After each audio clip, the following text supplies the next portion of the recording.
안녕하십니까? 오늘은 아비달마 불교를 위한 변명이라는 제목으로 여러분과 이야기를 해보도록 하겠습니다. 결국 이제 제가 만약에 이제 여기서 불교에 대한 얘기를 여러분과 나눈다면 크게 네 가지 시대적 구분을 할 수 있겠죠. 초기 불교, 그다음에 아비달마 불교, 그다음에 이제 대승불교, 그다음에 선불교, 뭐 이렇게 얘기를 할 수 있겠습니다. 적어도 이 네 가지를 자꾸 소개하면서 공부하면서 공통점을 찾아내고 이것이 이제 불교 전체를 관통해서 흐르는 것을 찾아내려고 하는데, 근데 사실 그거는 이미 이제 그 무상고 무아라고 하는 삼법인으로 정리는 되어 있습니다. 하지만 이제 각각의 불교 시대에서 이제 그것을 다시 찾아내고 확인하는 작업도 중요할 것 같습니다. 아비달마 불교라고 하는 것은 about 그 truth 이런 거지 않습니까? 그러니까 진리에 대한 논, 그 주장을 정리한 것인데, 이렇게 되면 그 북방과 남방의 이제 북방의 뭐 구사론이라든지 대위파사나론이라든지 하는 저작이 있고, 남방에는 이제 그 불멸의 청정도론이라고 하는 뭐 텍스트가 있죠. 그런데 이제 이게 아시다시피 수백 년 동안 각 학파의 교수를 다듬다 보니까 이제 원래의 취지는 붓다의 원룸을 그대로 전하겠다, 그걸 문자화하겠다라고 하는 취지는 좋았으나, 그럼 깨달음 어디 있냐, 이게 깨닫는 게 목적이냐, 전달이 목적이냐, 뭐 이런 이제 좀 문제도 생기고, 사실은 이제 불법을 후대에 전달하는 게 더 중요한 미션이다, 이렇게 자임하는 쪽도 있어서 이제 문제가 되기 시작했죠. 그래서 이제 너무 학문처럼 가는 거 아니냐, 실제 중생의 번뇌를 어떻게 해결할 거냐, 뭐 이제 이런 구시름그림을 들을 수밖에 없는 측면이 있습니다.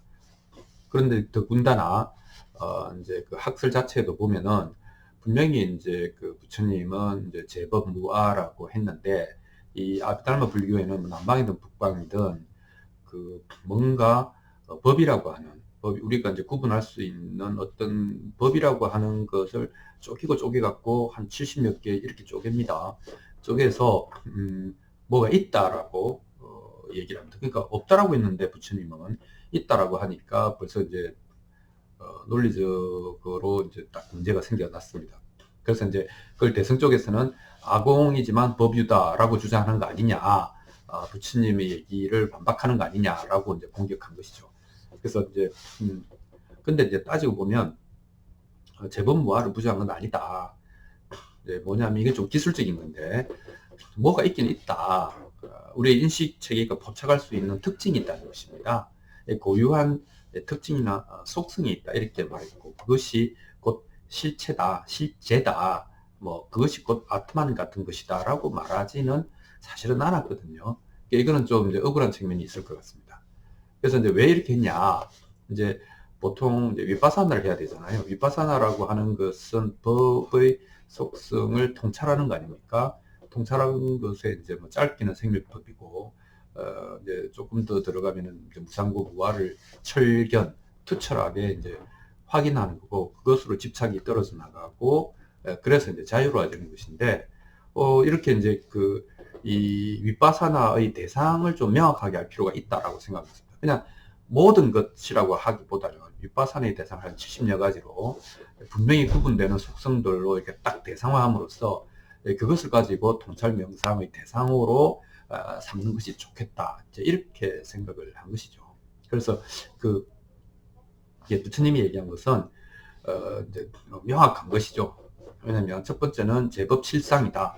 제법의 실상이라고 하는 것을 부처님 가르쳐 줬죠. 제법 실상은 무상고 무아다, 이렇게 얘기하는 것 아닙니까? 근데 그 앞에 무상고 무아라고 하는 것은 연기법에서 논리적으로 규결된 결론이다, 이렇게 말할 수 있는 것이죠. 연기하기 때문에, 만물은 서로 연기하기 때문에 그것은 멈추어 있을 수 없고 무상하고, 그 다음에 무상한 것은 만족스럽지 않고 괴로운 것이고, 그리고 무상하며 괴로운 것은 실제 또는 영원한 존재일 수 없다라고 하는 것이 이제 무상고 무아라고 하는 겁니다. 그리고 그것을 어떻게 우리가 확인할 수 있느냐, 그 무상고 무아의 뭐 존재 양태라고 할까요, 프로세스라고 할까요, 이런 그것은 어떻게 구조화되어 있는가? 그것은 생멸의 구조로 되어 있다. 그러니까 생하고 멸하고, 생하고 멸하고, 그것도 이제 아비달마 시대에 오면 찰나라는 개념을 또 보태서 찰나생, 찰나멸 하는 것으로 나타난다. 이렇게 그 72가지의 그 법이라고 하는 그 대상을 찰나생, 찰나멸 하는 것으로 관찰하기 위하여, 통찰하기 위하여 이렇게 구체적으로 법을 세분할 필요가 있다. 이렇게 그 이야기를 하는 것이죠. 그래서 결국 생멸을 보는 거다. 그러면 생멸이라고 하는 것은 생겨나는 것을 보고 없다고 하지 않고 사라지는 것을 보고 있다고 하지 않으니 상론과 단멸론 두 개를 다 지향하는 중도가 된다. 뭐 이렇게 얘기하는 것이죠. 그래서 이거 전혀 부처님의 가르침에 위배되는 것이 아니다라고 이야기를 하는 것이죠. 그래서 이것을 대성이 법이론으로 몰고 가고 폄하를 하면 소승이란 말도 없지만 윗바사나를 중심으로 하는 부파불교에서는 좀 억울하겠죠. 이런 게 있습니다. 그래서 이제 그 붓다는 그러니까 어느 쪽을 뒤져보더라도 붓다의 얘기는 어떻게 보면 사실은 소박하고 간단하고 명료하거든요. 그래서 이제 그 일체의 존재라고 하는 것은 건진식이잖아요. 우리가 감각기관, 바깥의 어떤 대상, 그리고 그것을 알아차리는 뭐 내 속에 있을지도 모르는 인식. 이 이제 세 가지가 18개를 구성하고, 이 세 개가 화합해서 결합해서 그러니까 이제 인식을 하게 되는데, 그건 또 접촉이라고 하는 과정을 거쳐야 되잖아요. 접촉을 통해서 이제 이미지가 맺히고 그것을 해석하고 뭐 이렇게 되는 것인데, 그것이 뭐냐면 그냥 우리 눈에 비친 세계라고 하는 것은 우리 감각기관이 세상을 접촉해서 우리 마음에 비친 하나의 표상, 이미지일 뿐이다라고 이야기를 한 것이죠. 그러니까 이게 정확하게 보면 대상이 있어서 내가 본다는 것도 아니고, 내가 보기 때문에 원래 대상이 없는데 내가 보기 때문에 대상이 있다 이것도 아니고, 다 엮여 있다 이렇게 말을 할 수 있는 것이죠. 인식론도 중도적이다 이렇게 말할 수 있겠네요. 그래서 근데 이 문제는 이제 우리 그 대상이 감각기관을 통해서 그 뇌에 인식된 이 니미타라고도 하는 이 표상이라고 하는 것은 그러면 완전히 객관적인 존재냐? 그걸 아니라고 보는 것이죠. 뭔가 인식한다고 하는 것은 인식 주체를 떠나서는 불가능하다. 그러니까 그 물 자체가 어떤 모습으로 생겨 있는지는 사실은 영원히 알 수 없을 수도 있는 것이죠. 그러니까 우리 자신과 무관하게 존재할 수가 없다. 인식 주체와. 그래서 이제 우리가 보통 그 12연계에서 촉수, 애취, 유고 이렇게 표현을 하지 않습니까? 그러니까 이 감각적 경험에 의해서 이 세계가 접촉하면 나에게 어떤 이미지, 그게 수잖아요. 촉, 수. 그리고 이제 그 이미지라고 하는 것이 발생하는데 그 이미지에 대한 판단을 순식간에 한다는 겁니다. 그 판단을 어떻게 하느냐? 행으로 한다는 것이죠. 이 행이라고 하는 것은 뭐라고 했습니까? 욕망이라고 그랬잖아요. 경향성이라고 그랬잖아요. 더 좋아하고 덜 좋아하는 게 구분되어 있다고 했지 않습니까? 그러니까 행을 가지고 수를 판단하는 것이죠. 야, 이거 괴로운 거, 이거 즐거운 거, 이거 그저 그런 거, 이렇게 판단하는 것이죠. 그래서 그 다음 단계가 애취잖아요. 어떤 것은 좋아하고, 어떤 것은 싫어하고, 어떤 것은 취하고, 어떤 것은 버리고. 이 과정이 이제 인식 과정이다. 그렇기 때문에 그 일체의 존재를 우리가 인식하지 않으면 존재가 없으므로, 근데 우리의 존재는 경향성으로 왜곡되어 있으므로, 그죠? 그 표상이라고 하는 것은 완전히 객관적일 수가 없다. 이게 이제 그 붓다의 그 제법 실상에 관한 관찰 결과입니다. 그래서 붓다는 그 이 니미타, 우리의 그 마음에 맺혀진 이 상이라고 하는 것은 근본적으로 오염된 것일 수밖에 없다. 무엇으로? 우리의 경향성으로. 이렇게 이야기를 한 것이죠.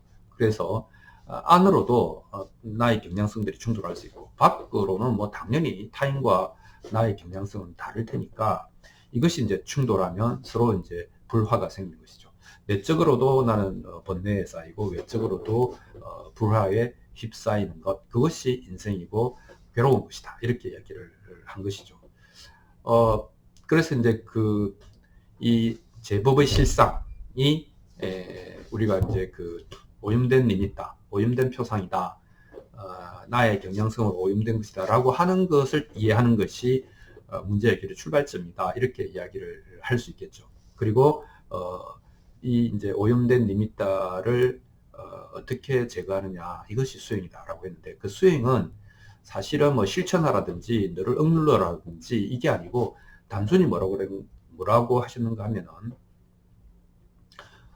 잘 알아라, 정확하게 알아라, 통찰해라, 이렇게 말씀하셨잖아요.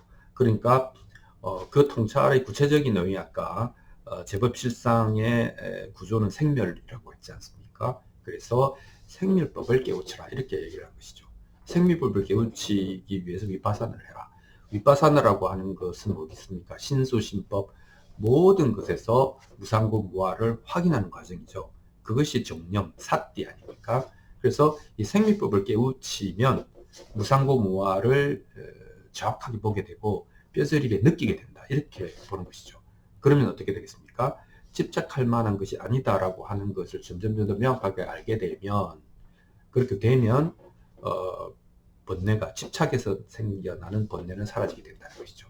예를 들면 내가 뭐 돈을 잃었다, 건강을 잃었다, 또는 누구와 헤어졌다라고 하는 모든 어떤 상실과 실패에 대해서 그것에 어떤 육체적 심리적 고통이 있을 수 있지만, 이래가지고 내 인생이 어찌 되겠노 라고 하는 뭔가 자기가 그리고 있던 집들, 생각의 집들은 집착할 만한 것이 아니어서 없다면 고통은 있을 수 있어도 번뇌는 없다. 즉 이게 뭡니까? 두 번째 화살은 맞지 않는다. 이것이 좋은 것이다 라고 이야기한 것이죠. 그러면서 이제 그 선정의 기쁨이라고 하는 것도 결국은 욕망의 자연스러운 내려놓음, 자발적인 내려놓음에 의존하고 있는데, 그러면 어떻게 되느냐?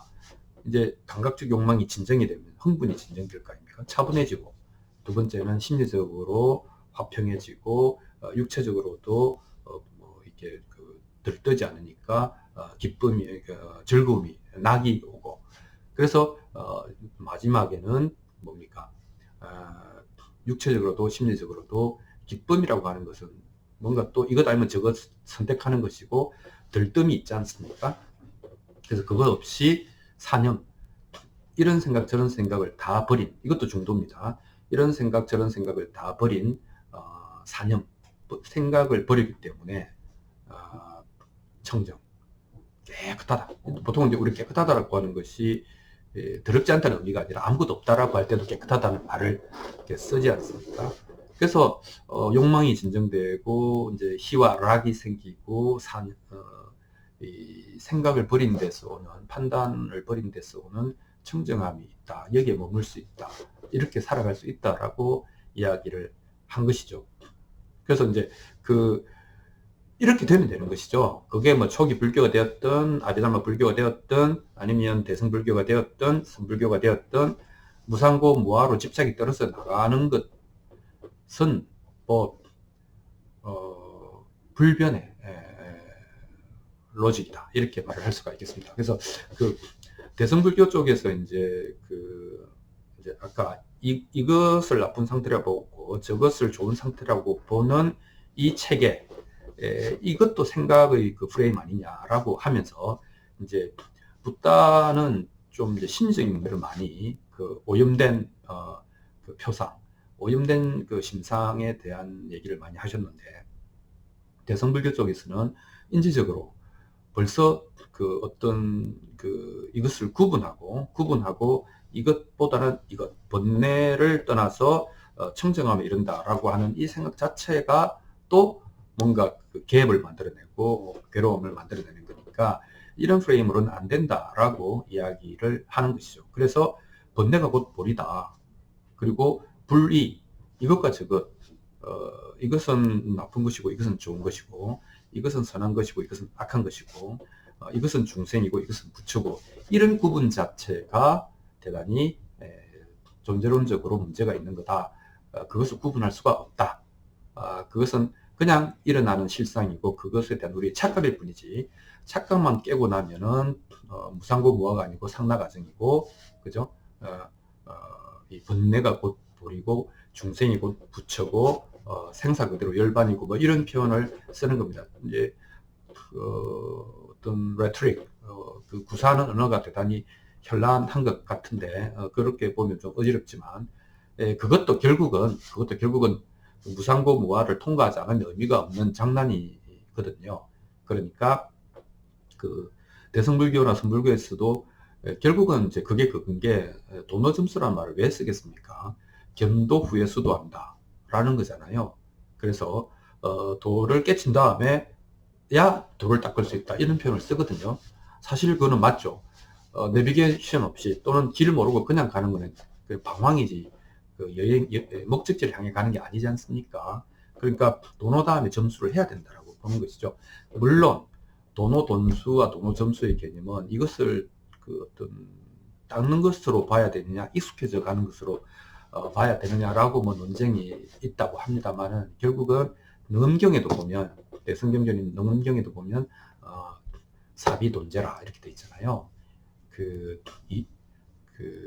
이적 도노이나 그죠? 이치는 따라서 들어가면 바로 깨달음에 이를 수 있지만 일이라고 하는 것은 내 오랜 습관 이런 것들은 비돈제 그렇게 한 방에 안 되는 게 아니다 이렇게 얘기해요. 그건 뭡니까? 그러면 차근히 모든 신수신법에 대해서 무상고 무화가 확실해지고 집착이 떨어져 나가고라고 하는 메커니즘을 통과해야 되는 것이죠. 그것을 통과하면 불리다. 왜냐하면 사물은 그대로인데 내가 오염된 생각으로 봤기 때문에 그렇게 보이는 것이다. 이렇게 얘기를 하는 것이죠. 그래서 아비다마 불교도 불교다. 아비다마 불교도 무상고 무화의 삼법인을 가지고 있고 모든 것의 집착을 벗어남으로 인해서 얻어지는 청정함, 자유에 관한 얘기를 하고 있으므로 큰 문제 없다. 그리고 법이라고 하는 것은 그냥 뭐 명상과 윗바사나의 어떻게 보면 그 사마디와 윗바사나의 하나의 대상이기 때문에 이것을 별상을 가지고 공상, 제법무화라고 하는 공통된 속성까지를 부정했다라고 말하는 것은 조금 너무 나은 것이다 라고 이야기하면서 아비달마 불교를 위한 변명이라고 하는 저의 이건 제 생각입니다. 생각을 여러분들과 나누어 보았습니다. 고맙습니다.